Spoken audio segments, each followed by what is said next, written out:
Welcome, my dear students, back to HTML5 and CSS3, part number 24 of the video series. Right?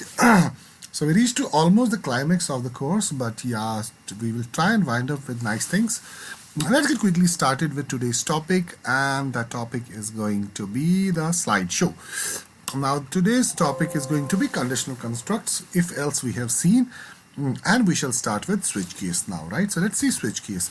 Switch case is used, when we have many if-else statements. Instead of using many if-else statements, it's always preferable to use or to minimize the use of memory, right? And to minimize the use of memory rather than using many if-else statements, we use a single switch case statement. It's also a conditional construct, right?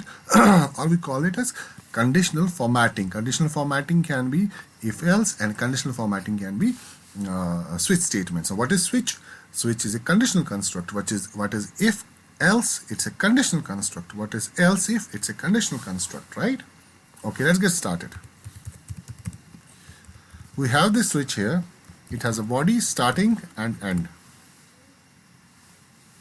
right? And this switch takes the condition now. For example, we take we can say let's say about the condition that we are taking is an expression, right? So expression can be value, right? So now this value can differ, right? So I can say value is equal to something which is blank at this time. So I am now going to conditionally construct this, right, instead of if-else statements. So I'll say if case, if this value, right, case means this value has the following. If this value has div, for example, and then I will say what you got to do is you got to do something like this. So I'll just go ahead and include let's say about a jQuery file maybe. Okay, let's start with the jQuery file, or maybe some other things, right? So I can use, okay, let's not use it, let's use label.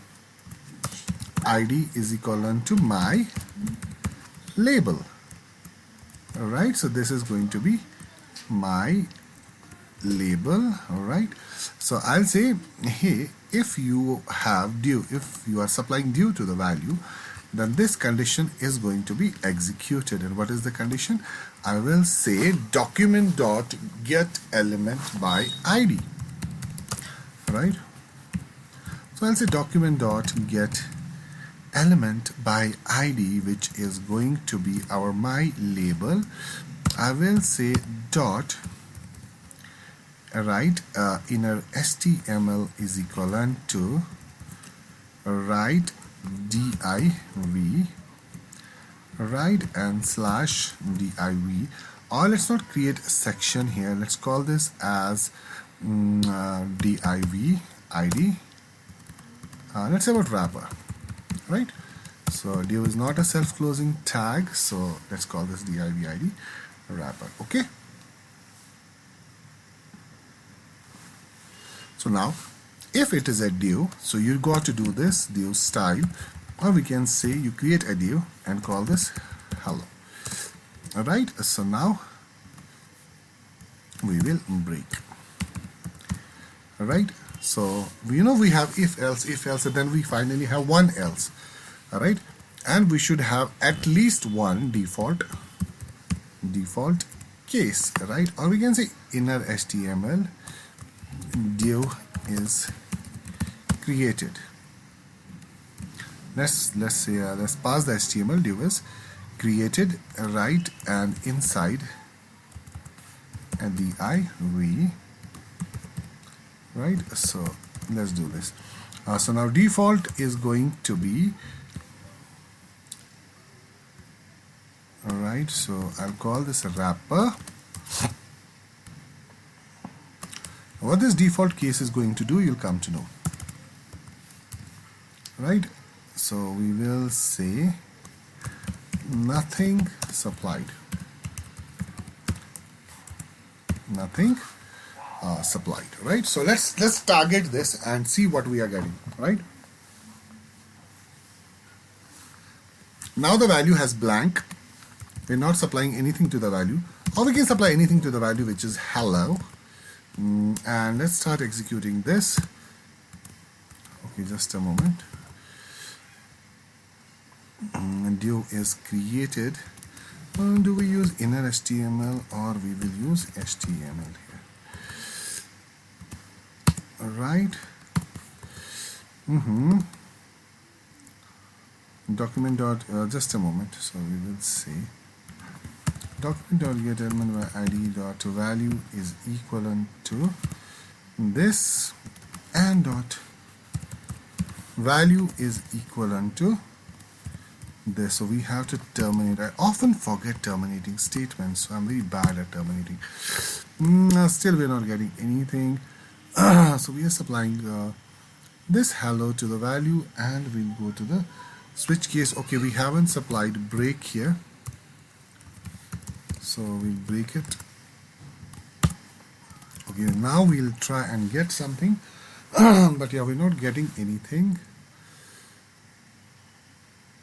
Document.get element by id wrapper.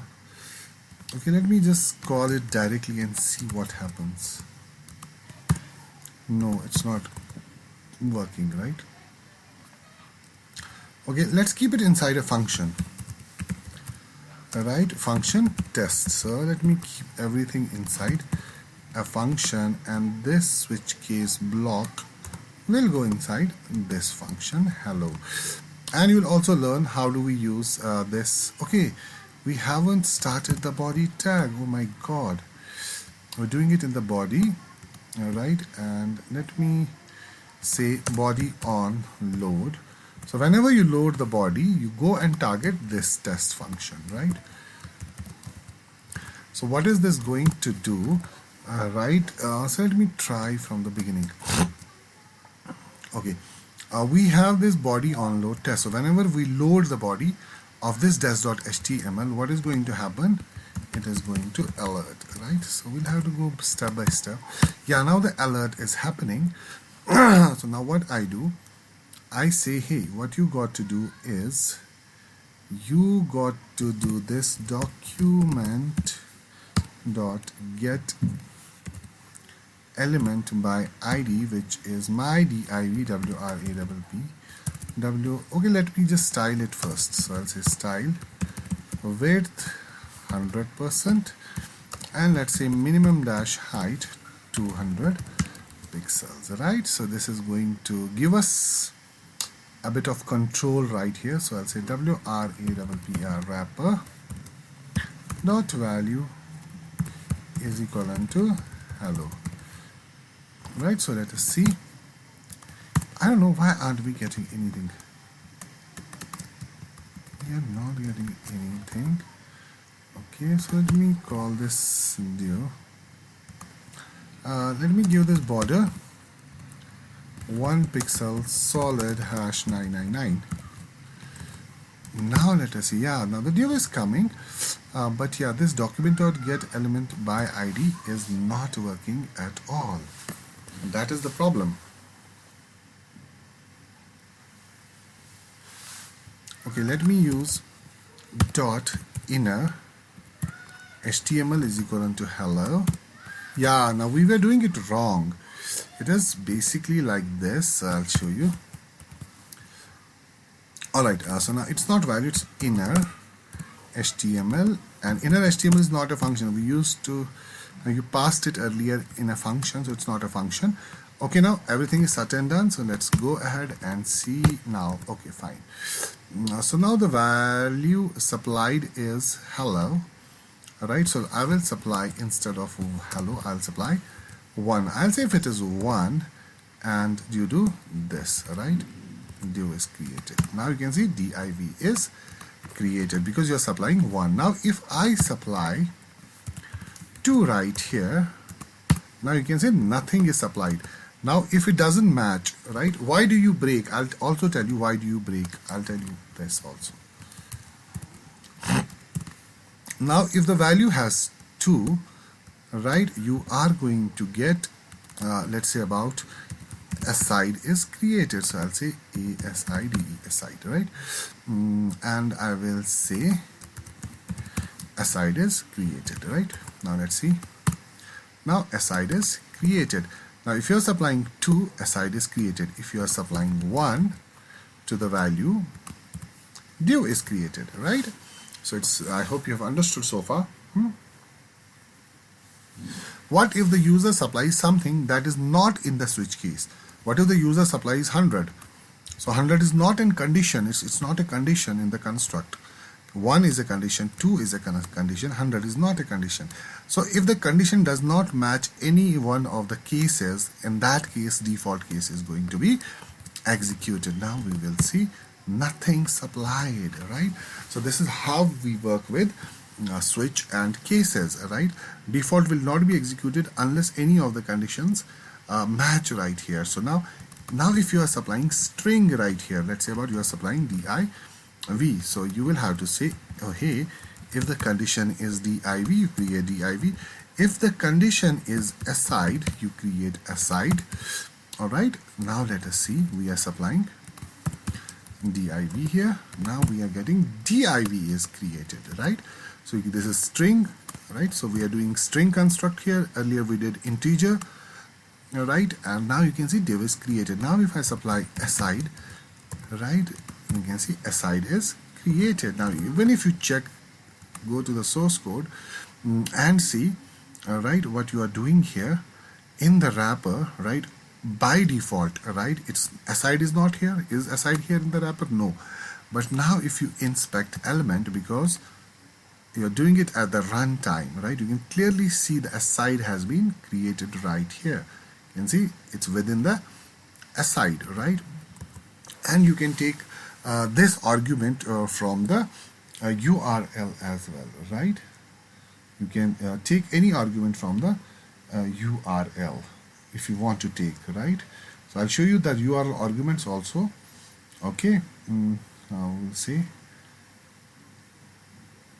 And what you are going to do is about the default case, right?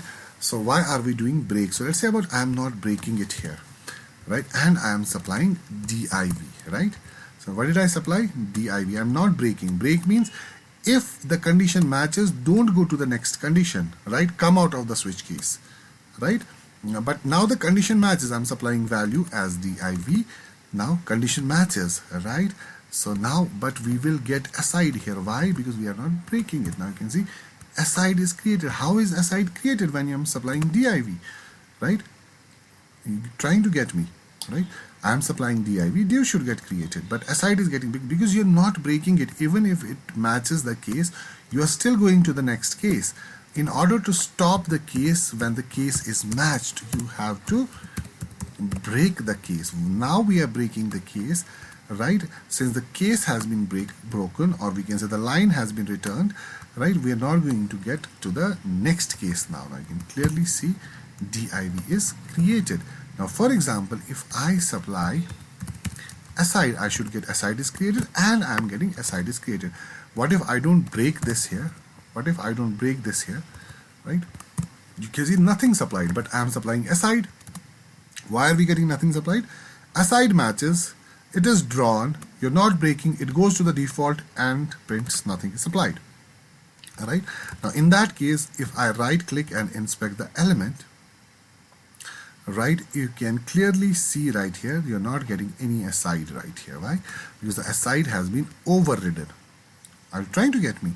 Right, so that is why it's important to break. In case any condition matches, don't go to the next condition, break the construct, which is the conditional construct, and the conditional construct is switch case, right? So now if you want to get params, or there are many different things, right? Let's say about document.get element, right? And just a moment, I'll tell you. Get parameters, post parameters, right? So because you just started web, you should know that we are having two kind of verbs, as I have already told you, right? We have two kind of verbs, right? One is HTTP get and another is HTTP post. So whenever we load, right? Whenever we load web application, which method is called by default? It is HTTP GET, which is called by default, and post cannot be called automatically by default because you have to call this post explicitly. It is not going to be implicitly called, right? So that's what I say. It is going to go and give you the same, right? Okay, let's say about we have to get search params. For example, let me tell you about this particular thing. For example, if I have to get any query string during get, I will pass name is equivalent to Fahim. So now I'm passing it in the URL, right? I'm not taking it from the input type text. Now I'm taking it as URL. Now what is query string? So I'll use magnifier here. Right now you can see here, anything that starts after the question mark, right, is known as the query string. I repeat, anything that starts after the question mark is known as the query string. Now in our case, our query string has two sections. One is the variable name, which is name. It's a variable name, and the value is Fahim. So now we can say Fahim will be assigned, because we're using assignment operator, Fahim will be assigned to the variable name in the URL itself, right? This is called as a query string. Now what if I want to grab this query string, right? For that I will say, hey, wait a second, I need to grab.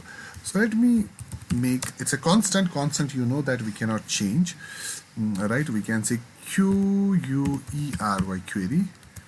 string. It's a variable name, constant query string is equal to URL. Now you can clearly see that we are using params URL params dot get. So now we are using the get property here, and I will say name, right?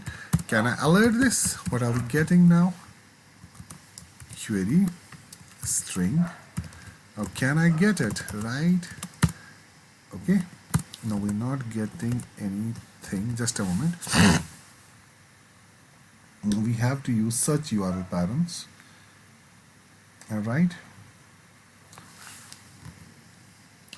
let me use this windows window dot location dot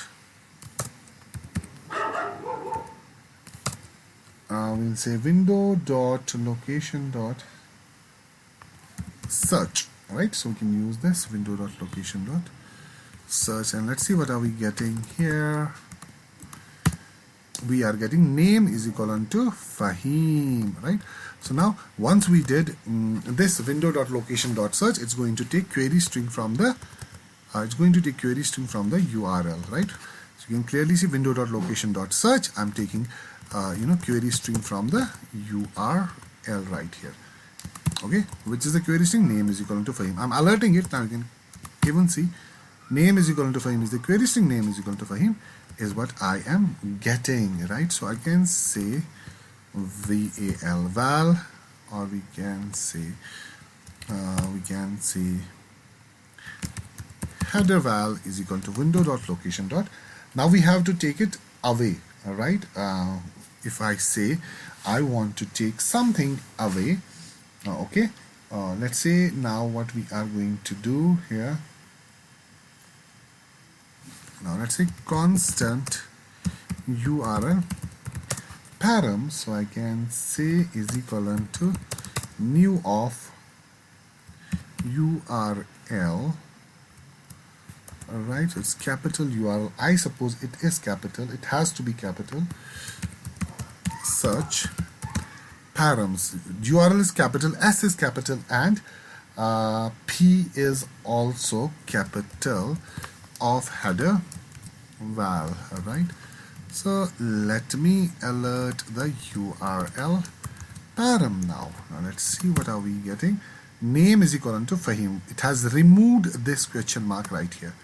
Alright, so now we are getting simple name is equal to Fahim. Alright, now if you want to get any particular let's say about query string, now how do you get?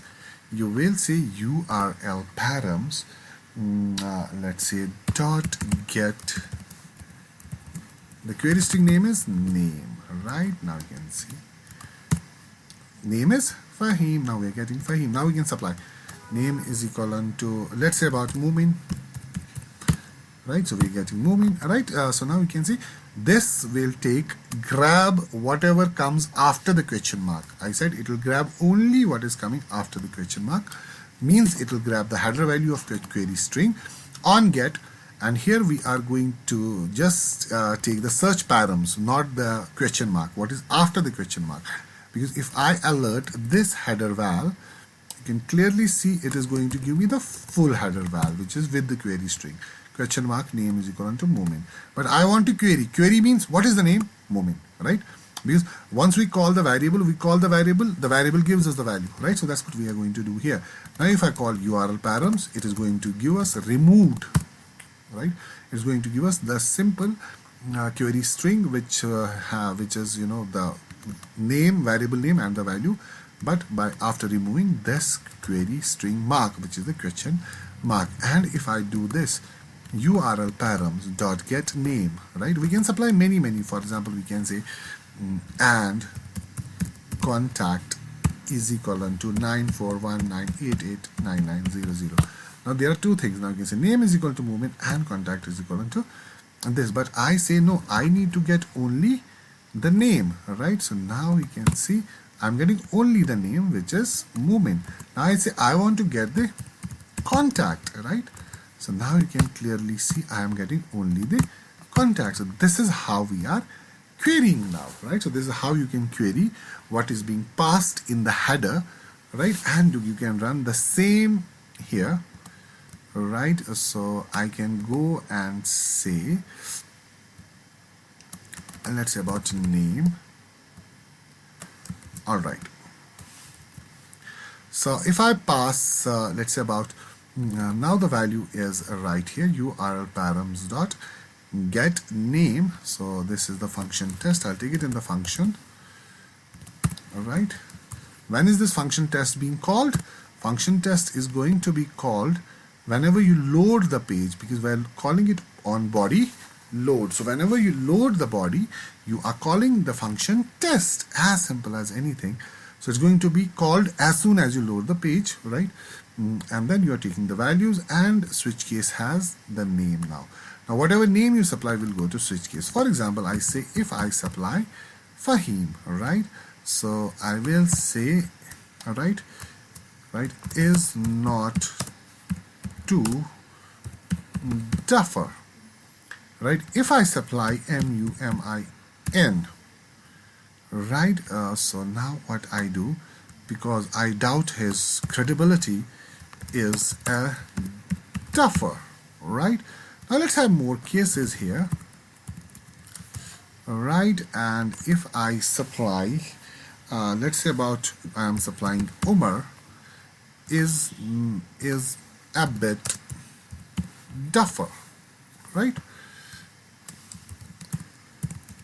Right, and if I supply Atas is yet to be tested. Now you can see. Now we should get these values. So let's see what value are we getting now. Now whatever URL param you will enter as a name in the URL, because you are just specifically targeting name now. You're querying name, querying out of the header param values. You're querying the name, right? And if the name is this, so let's see. The name is Mumin, nothing supplied. So I can write it down here. Right, student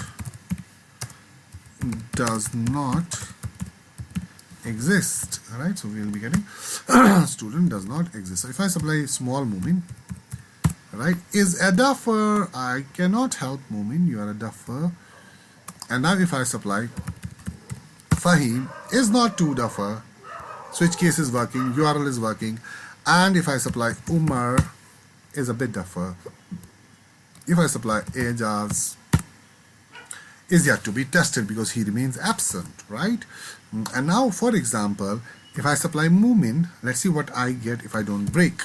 if I don't break my case statement here. Alright, so let me supply name as MUMIN. Now student does not exist. Why it doesn't exist? Alright, because case doesn't match here, case doesn't match here, default cases automatically executed. But what if I break? Alright, I don't want to test other cases, so you can clearly see, no, MUMIN, some mistake. Okay, I have made mistake here.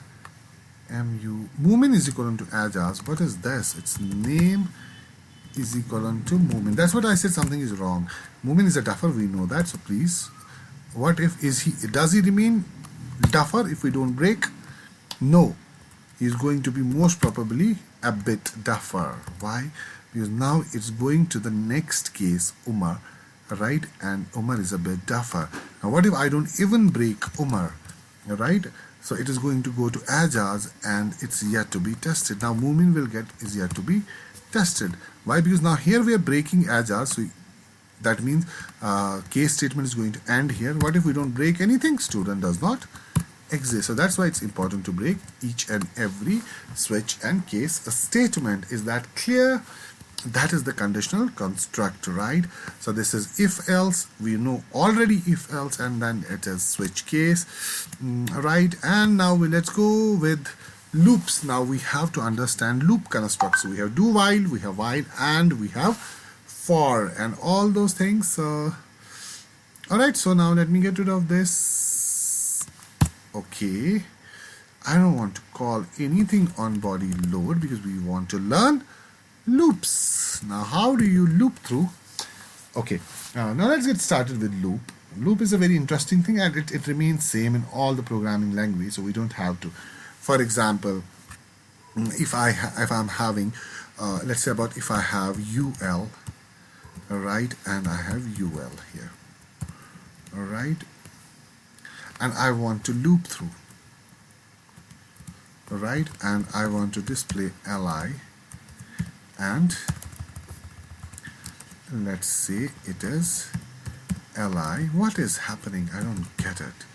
Why are we closing script? Okay, I'm defining ul and li. So let's not have ul and li. Let's have something else. Let's say about you want something to come 10 times maybe. Alright, I can directly say document dot get element by id wrapper wrapper dot inner html is equivalent to, right? So I'll say a div. Right, so why don't we style it, right? So I can go ahead in the head style. So I'll say style, and I'll close the style tag, and I'll say hash wrapper div. So all the divs inside the wrapper is going to get this styling. So I'll say width. Let's say about width is going to be 100%, right? Height is going to be 100 pixels. Background is going to be red. Alright, so let me try this. Alright, so now we are having one div, right? Because you are creating one div. Now what if I want to create another? So I will create another div here, right? Alright, but it's not coming. Yeah, it's overriding the old one. You can clearly see it's overriding. So I will use plus is equivalent to, right? It is going to concatenate, not override it. Now you can see you are having two divs. Just to be more sure, let's say about width is going to be how much? Let's say about 50%, and okay, now we have this. Let's have it instead of 50%, so let's have it 40%, and let's have the background color as something lighter with border 1 pixel solid hash something more. Okay, right, so now we have two, so we can say WebKit web, let's say dash WebKit dash box dash orient. Alright, so we have that. box dash orient, so I'll say horizontal. Alright, okay, why is it ver vertical? I don't know, just a moment. What is basically we have to do it to the wrapper. So let me take wrapper hash wrapper, because wrapper is the parent here, right? So why are we doing it to the children? Right, it's not going to be vertical, so it's not going to help us. All right, go ahead with the horizontal. Okay, just a moment. So I'll say dash webkit dash box, or we can say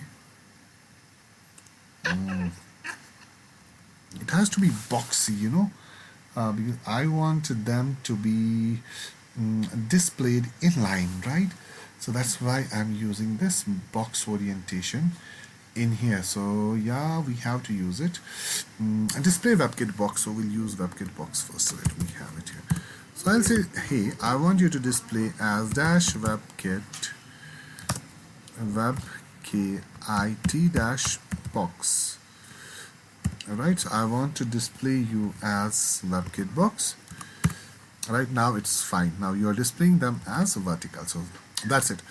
Let me give each and every div a margin of 10 pixels. Will that suffice?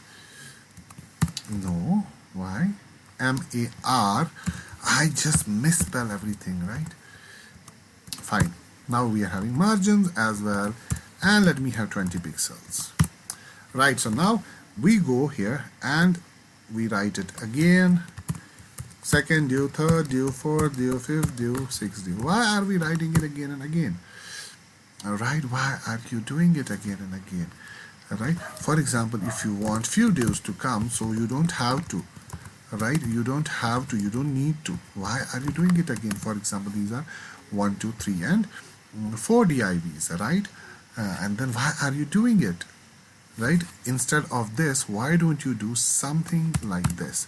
Why don't you use a loop? I will say for int. So this is called as a condition. So I'll say int I equals 0. So that's a condition. I is less than or equivalent to 3. So I want to run it for 3 times. And I'll say I plus plus.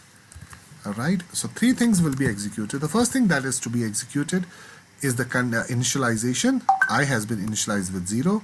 I is less than or equivalent to 3, and I am doing an increment for I. So that's absolutely alright. Why are we having this error here?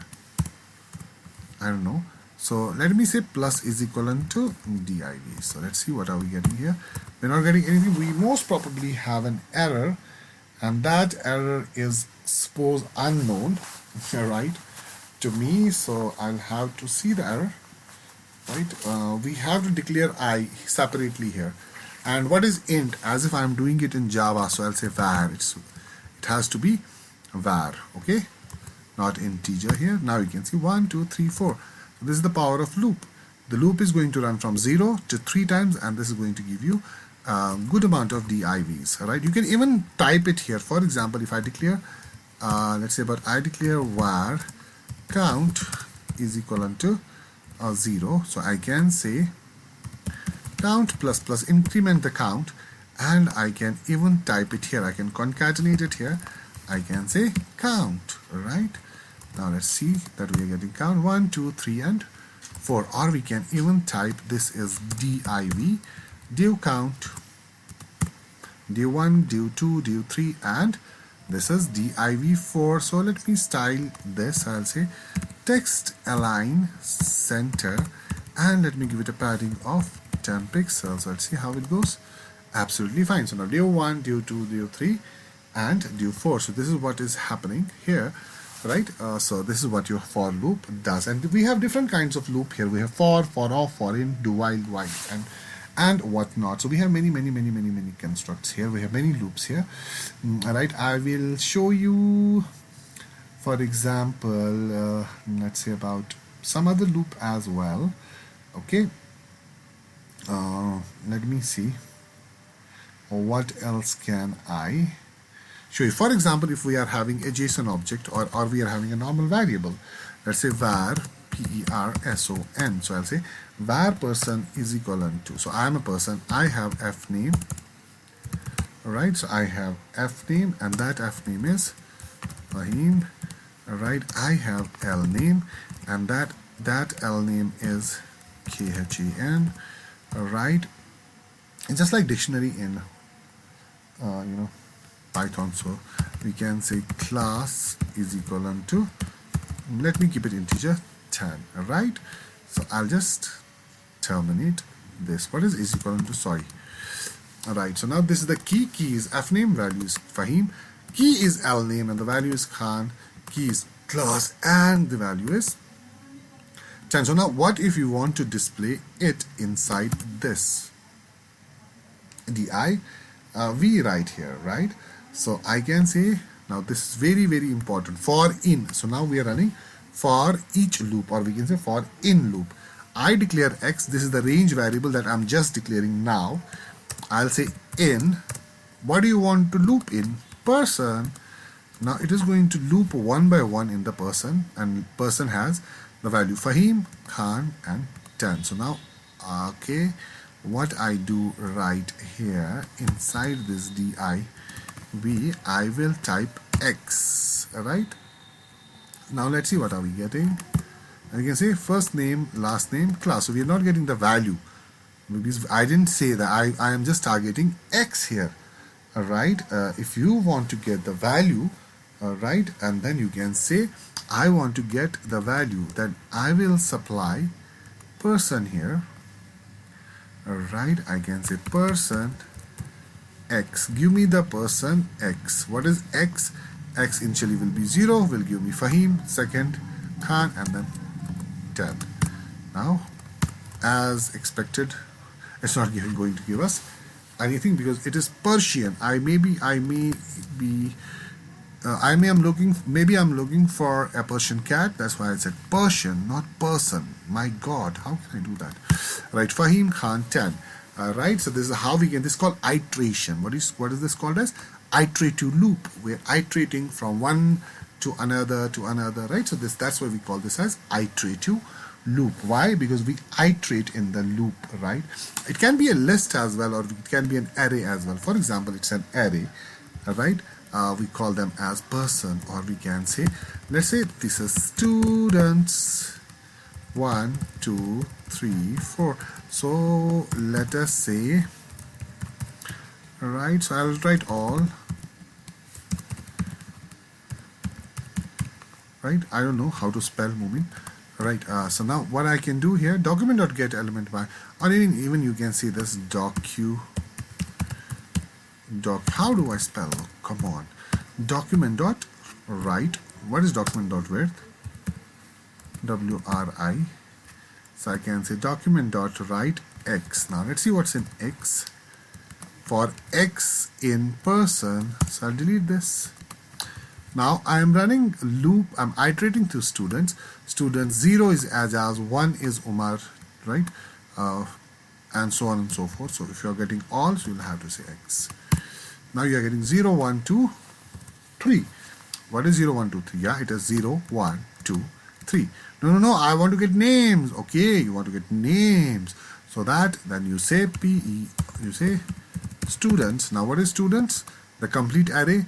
And what is x? One by one iteration, right? In the loop. Students 0 is Ajaz, students 1 is Umar, students 2 is Mumin, students 3 is Fahim. So we'll be getting all 4 of them. Or if you want to break line, let's say about document.write, you could manage concatenating BR so that you get them in the next line.